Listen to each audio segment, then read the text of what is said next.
अयोध्या में राम मंदिर परिसर में सुरक्षा बलों ने एक ड्रोन को मार गिराया है। 17 फरवरी की शाम राम मंदिर के ऊपर जैसे ही ये ड्रोन पहुंचा, सनसनी फैल गई। सुरक्षा बलों को किसी बड़ी साजिश की आशंका दिखाई दी। तुरंत कार्रवाई करते हुए ड्रोन को एंटी ड्रोन सिस्टम से गिरा दिया गया। जब इसे गिराया गया तब ये ड्रोन राम मंदिर के गेट नंबर 3 के ऊपर उड़ रहा था। उस समय वहां श्रद्धालुओं की जबरदस्त भीड़ थी। सबसे बड़ी बात है कि इससे भारी भगदड़ हो सकती थी। हालांकि गनीमत रही कि ऐसा कुछ हुआ नहीं। अब ये पता लगाया जा रहा है कि इस ड्रोन को कौन उड़ा रहा था और उसका मकसद क्या था। ये अभी सवाल उठ रहा है कि कहीं इस ड्रोन को मंदिर के ऊपर उड़ाने का मकसद मंदिर में भगदड़ मचाना तो नहीं था, कहीं इसके पीछे कोई बड़ी साजिश तो नहीं थी। इससे पहले प्रयागराज और नई दिल्ली स्टेशन पर भगदड़ के कारण कई लोगों की मौत हाल ही के दिनों में हो चुकी है। ऐसे में इस ड्रोन को भी इन घटनाओं से जोड़कर जांच की जा रही है।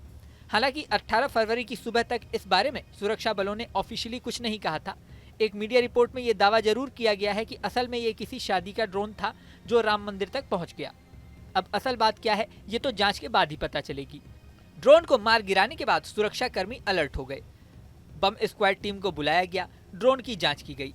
हालांकि मीडिया रिपोर्ट्स के अनुसार अभी तक की जांच में कुछ भी संदिग्ध नहीं पाया गया है। ये बात महत्वपूर्ण है कि राम मंदिर क्षेत्र में ड्रोन उड़ाना प्रतिबंधित है। यहाँ तक कि हवाई जहाज तक को मंदिर के ऊपर उड़ने की परमिशन नहीं है। वहीं इस मामले में आईजी प्रवीण कुमार के मुताबिक 2 दिन पहले ही अयोध्या में एंटी ड्रोन सिस्टम लागू किया गया है। सोमवार को ही उसका ट्रायल हुआ था। ड्रोन को कहां और किस एंगल से गिराना है फिलहाल उस पर होमवर्क चल रहा है। इसी बीच मंदिर परिसर के ऊपर उड़ रहे ड्रोन को पकड़कर मार गिराया गया।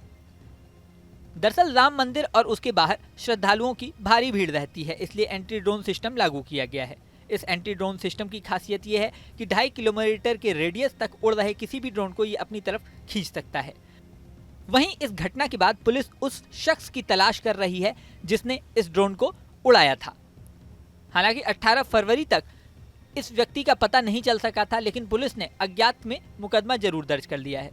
बता दें कि महाकुंभ की वजह से अयोध्या में भी इन दिनों भारी भीड़ उमड़ रही है। प्रयागराज से आ रहे श्रद्धालु रामलला के दर्शन को भी पहुंच रहे हैं। ऐसे में सुरक्षा की व्यवस्थाएं बढ़ा दी गई हैं।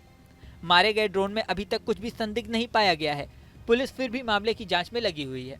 सबसे बड़ा सवाल यह है कि यदि राम मंदिर में ये ड्रोन प्रतिबंधित है तो किसने इस ड्रोन को उड़ाया और ये यहाँ तक कैसे पहुंचा। ड्रोन उड़ाने वाला व्यक्ति कौन था और उसका मूल उद्देश्य क्या था, ये अहम सवाल है। प्रयागराज और नई दिल्ली रेलवे स्टेशन पर भगदड़ की घटनाओं को देखते हुए अब अयोध्या में भी स्पेशल अलर्ट मोड में पुलिस है। इस वीडियो में फिलहाल इतना ही, लेकिन जाने से पहले सबसे जरूरी बात, हमारे चैनल न्यूज़ नेशन को आपने सब्सक्राइब नहीं किया तो सब्सक्राइब कर लें। इसी के साथ स्क्रीन पर दिख रहा बेल आइकन प्रेस कर दें, जिससे हमारे नए नए वीडियोस की नोटिफिकेशन आपको मिलती रहे। मिलते हैं नेक्स्ट वीडियो में, बने रहें न्यूज़ नेशन के साथ। न्यूज़ नेशन अब व्हाट्सएप पर खबरों के ताजा अपडेट के लिए न्यूज़ नेशन के इस QR कोड को स्कैन करें।